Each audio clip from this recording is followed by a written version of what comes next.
하나님 말씀 신약 에베소서 6장 18절부터 20절까지의 말씀입니다.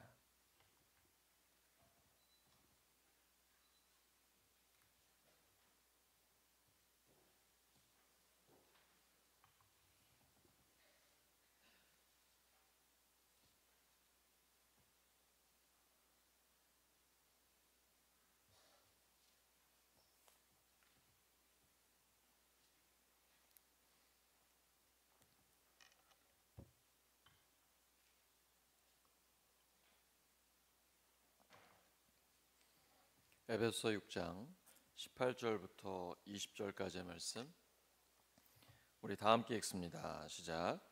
모든 기도와 간구를 하되 항상 성령 안에서 기도하고 이를 위하여 깨어 구하기를 항상 힘쓰며 여러 성도를 위하여 구하라.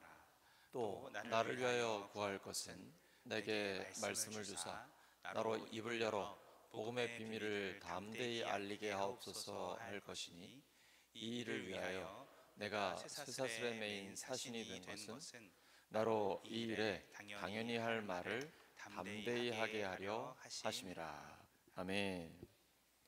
늘 깨어 있으라. 늘 깨어 있으라 하는 제목으로 하나님 말씀 전하겠습니다. 잠 깨셨어요? 사도 바울은 지금 잠잘 정신이 없습니다. 복음 전하다가 감옥에 갇혔어요. 쇠사슬에 매여 있습니다. 그러면 위축될 수도 있고 입에서 원망불평이 나올 수도 있는데 그런 게 전혀 없어요. 오히려 이것은 하나님의 섭리다라고 표현을 합니다. 복음을 들고 마땅히 해야 할 말을 담대히 하게 하시려는 하나님의 섭리다라고 표현하는 것이죠.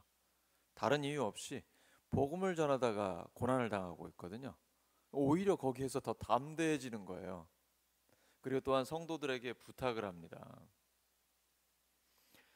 하나님의 말씀을 전할 때에 내가 담대하게 주님의 말씀을 전할 수 있도록 저를 위해서 간절히 기도해 주세요. 저에게 하나님의 말씀을 주세요. 저를 위해서 꼭 기도해 주기를 부탁드립니다. 이렇게 사도 바울이 성도들에게 기도 부탁을 하고 있습니다. 저도 우리 성도님들께 간곡하게 부탁을 드립니다. 하나님의 말씀을 담대하게 전할 수 있도록 오직 성령의 능력과 큰 확신으로 주님의 말씀과 하나님의 마음을 전할 수 있도록 간절히 기도해 주시기를 부탁드립니다. 저 또한 우리 목회자들이 함께 우리 성도님들을 위해서 늘 간절히 기도하고 있습니다. 하나님께서 우리의 영혼을 잘 되게 해주실 것이고 범사도 형통하게 해주실 것이며 건강하게 해줄 줄로 믿습니다. 우리 옆 사람 축복해 주시기 바랍니다. 영혼이 잘됨 같이 범사가 잘 되고 건강하시기를 축복합니다.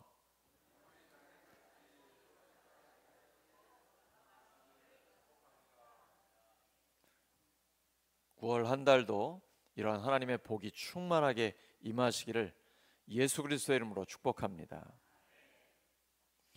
바울은 18절의 그 짧은 한 절 속에서 기도하고 구하고 기도하고 간구하고 구하라고 5번이나 반복하고 있습니다. 그것도 항상 성령 안에서 늘 깨어서 기도하기를 힘쓰라고 간곡하게 부탁하고 있습니다. 사실 이 내용은 예수님이 먼저 말씀하셨어요.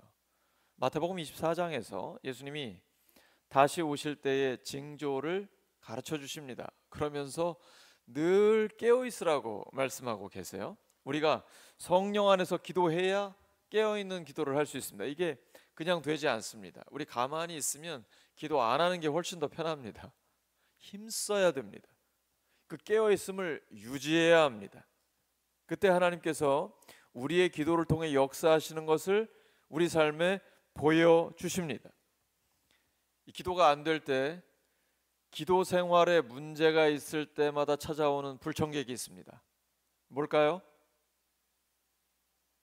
시험입니다.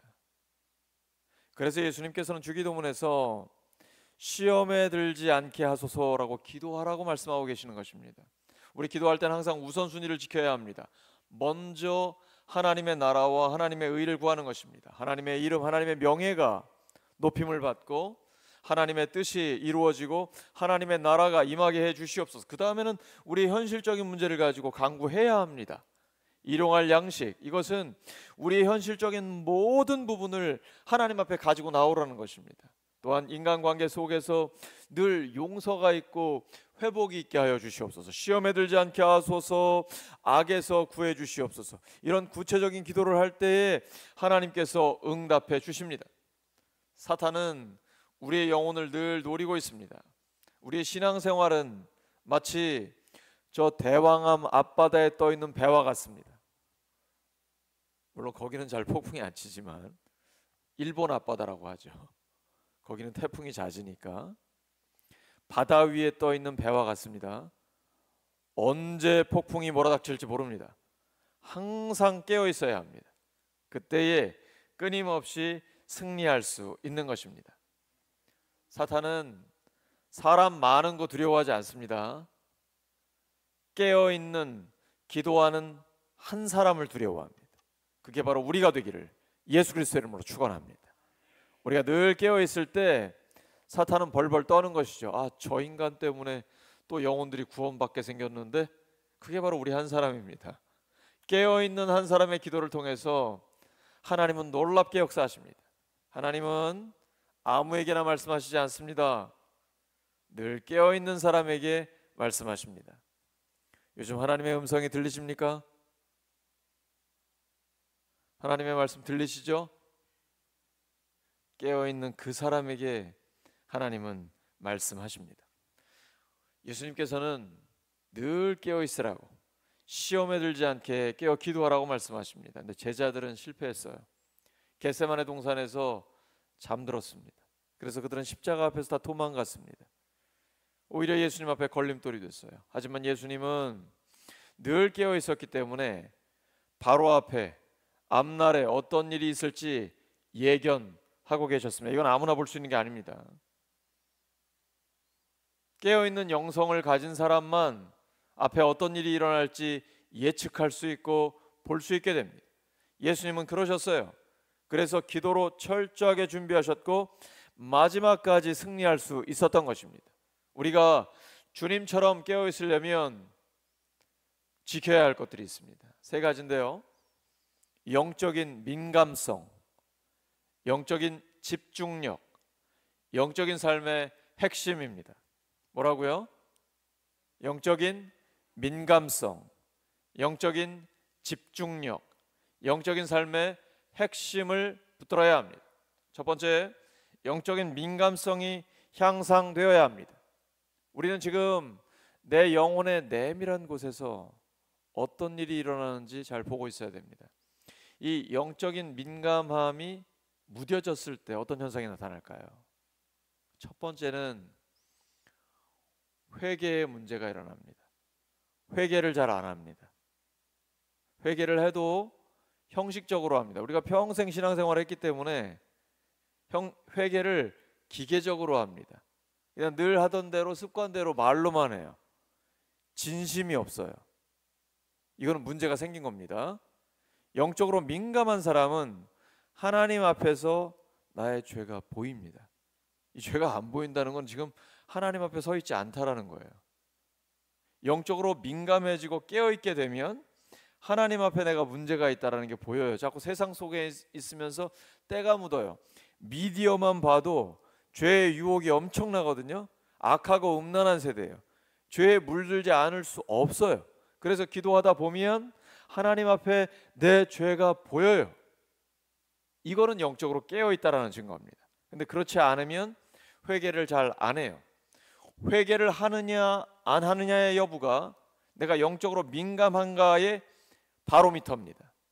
그 기준을 제시해주고 있는 것이 바로 회개입니다. 또한 눈물이 없어집니다.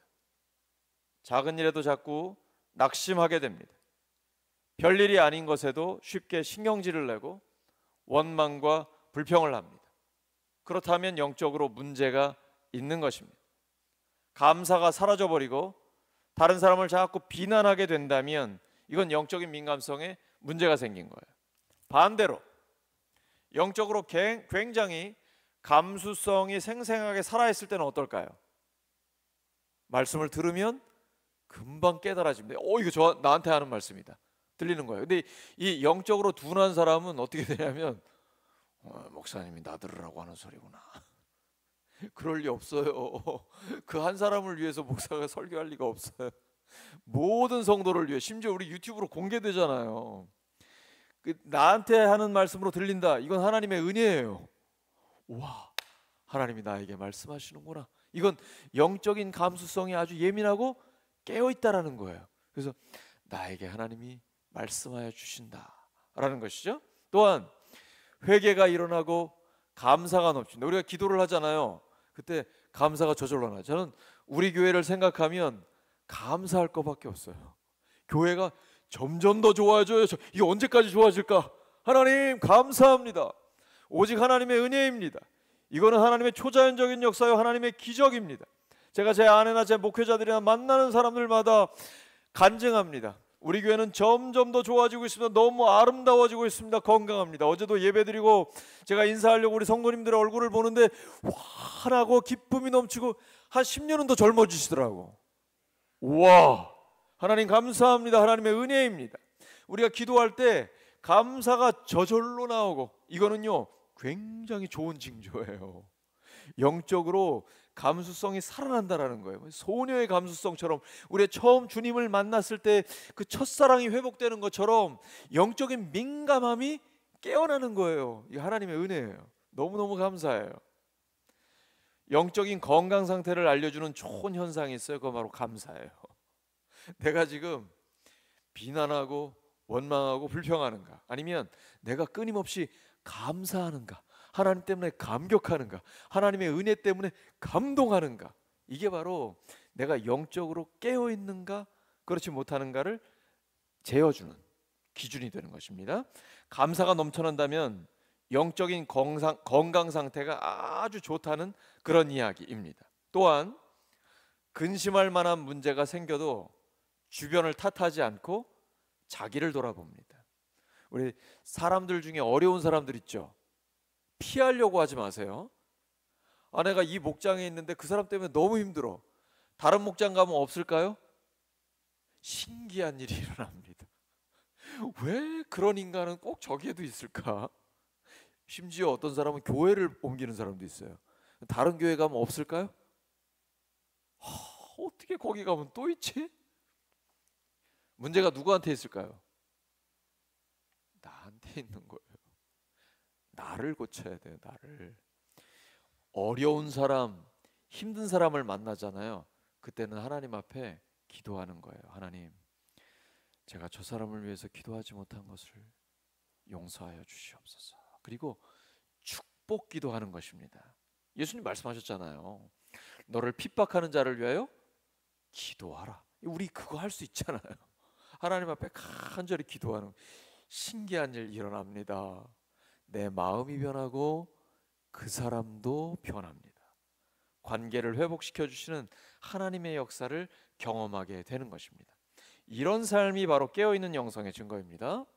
둘째는 영적인 집중력이 향상돼야 합니다. 분주하고 산만하면 집중할 수 없습니다. 요즘은 굉장히 바쁜 시대잖아요. 아이고 바쁘신 중에도 교회 와주셔서 감사해요. 저 이런 말 절대로 안 합니다. 분주한 삶은 능력 있는 삶이 아니에요. 우린 세상과는 달라요. 진짜 능력 있는 사람은 분주하지 않습니다. 굉장히 바쁜 스케줄 중에도 언제 봐도 평안함이 있습니다. 왜냐하면 그런 사람은 삶의 주도적이기 때문입니다. 아무도 안 볼 때 새벽부터 일어나 하나님 앞에 깨어 기도하고 미리미리 준비 다 합니다. 절대로 쫓기지 않습니다. 분주한 삶, 쫓기는 삶은 영적으로 건강한 삶이 될 수 없습니다. 막 분주한 삶은 하나님에 관해서 일을 하는 것 같지만 하나님의 일을 하고 있는 것은 아닙니다. 분주한 중에는 하나님이 함께 하시지 않습니다. 분주한 삶에는 영적인 능력이 없습니다. 집중력을 향상시키기 위해서는 분주함을 없애야 합니다. 삶에 가지치기를 해야 돼요. 하나님의 영광을 위해서 가장 중요한 것들, 본질만 붙들고 나머지는 다 가지치기를 해야 합니다. 예를 들면 저녁에 밥 먹고 텔레비전 보는 거, 생각 없이 스마트폰 보는 거, 이런 것들을 내려놔야 돼요. 끊어야 돼요. 그리고 취미 활동하는 것들, 불필요한 모임들, 이런 거 다 정리해야 됩니다. 제가 지금 울산 지방의 부석이거든요. 근데 우리 교회에 집중하려면은 그 모임들마다 다 나갈 수가 없더라고요. 그래서 제가 회장님께 너무 죄송하지만 말씀드렸어요. 제가 내년에 서기 못하겠습니다. 전 지금 교회에 집중할 때입니다. 이러한 심지어 사역들도 정리할 건 정리를 해야 돼요. 가지치기를 해야 됩니다. 우리에게 주어진 시간은 한계가 있고 에너지도 제한이 되어 있습니다. 그러니까 오직 하나님께 영적으로 집중하려면 산만해서는 안 돼요. 불필요한 모임이나 취미들, 제가 우리 목자나 초원지기님들 말씀 들어보면요, 예수님 믿고 사역에 집중하다 보니까 수많은 동아리 활동들, 취미 활동들을 다 정리했다라는 거예요. 인간관계들 정리가 자연스럽게 됩니다. 왜냐하면 하나님께 집중해야 되거든요. 우리 목장에 집중해야 되거든요. 우리 교회에 집중해야 되거든요. 지금 성령께서 우리 교회에 역사하고 계시거든요. 이때는 초집중을 해야 돼요. 왜냐하면 성령께서 불을 붙이시고 성령께서 큰 바람을 일으키시고 성령께서 파도를 일으켜주고 계시거든요. 이걸 타려면 오직 우리 교회에 집중해야 돼요. 그러려면 가지치기를 해야 합니다. 그러면 집중력이 점점 더 향상됩니다. 하나님의 은혜가 우리에게 임하게 되는 것입니다. 더 나은 삶을 위해서 포기할 것은 내려놔야 됩니다. 이 작업을 반드시 해야 합니다. 그러면 그럴수록 집중력이 향상됩니다. 영적인 집중력이 향상됩니다. 또한 음식을 적당히 먹어야 됩니다. 조금씩 먹어야 돼요. 항상 배부른 상태에 있으면 영적으로 건강할 수가 없어요. 영혼이 잠들어 버립니다. 우리 몸은 버릇없이 굽니다. 그래서 바울이 내 몸을 쳐서 복종시킨다고 하는 겁니다. 내 몸은 가만 놔두면 버릇이 없어집니다. 적당히 먹어야 되고 음식을 절제해야 됩니다. 하나님 앞에 늘 깨어있고 독대해야 합니다. 그리고 위장을 비워야 돼요. 가볍게 해야 돼요. 저는 아침과 점심은 굉장히 가볍게 먹고 저녁을 좀 충분히 먹은 다음에는 꼭 운동을 합니다. 빨리 비워내요. 위장을 비우셔야 영혼이 맑아집니다.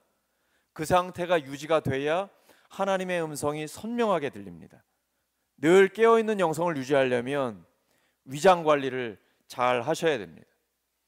부단히 노력해야 합니다.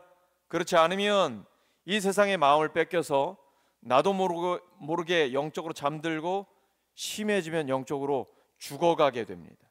영적인 집중력을 향상해야 합니다. 세 번째, 영적인 삶의 핵심을 붙잡아야 합니다. 송곳 끝처럼 나를 향한 하나님의 삶의 목적을 붙들어야 합니다.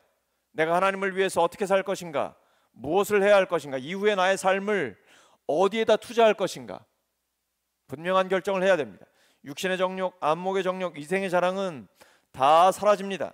오직 하나님, 하나님의 뜻, 하나님의 뜻을 행하는 사람들에게 집중해야 됩니다. 본질, 이 본질을 놓치면 희미해지게 되는 것입니다. 영적인 고수가 되려면 한 가지에 집중해야 합니다. 우리 월상 예배 드리는 여러분들은 영적인 고수가 되시기 바랍니다. 고수는 한 가지에 집중합니다. 여러분, 음식점도 맛있는 집은 어떻죠? 딱 한 가지 음식에 집중합니다. 그 집은 줄 섭니다. 인테리어가 별로라도 그 음식 먹으러 전국에서 모여요. 옆 사람 축복해 주시기 바랍니다. 영적인 고수가 되시기 바랍니다.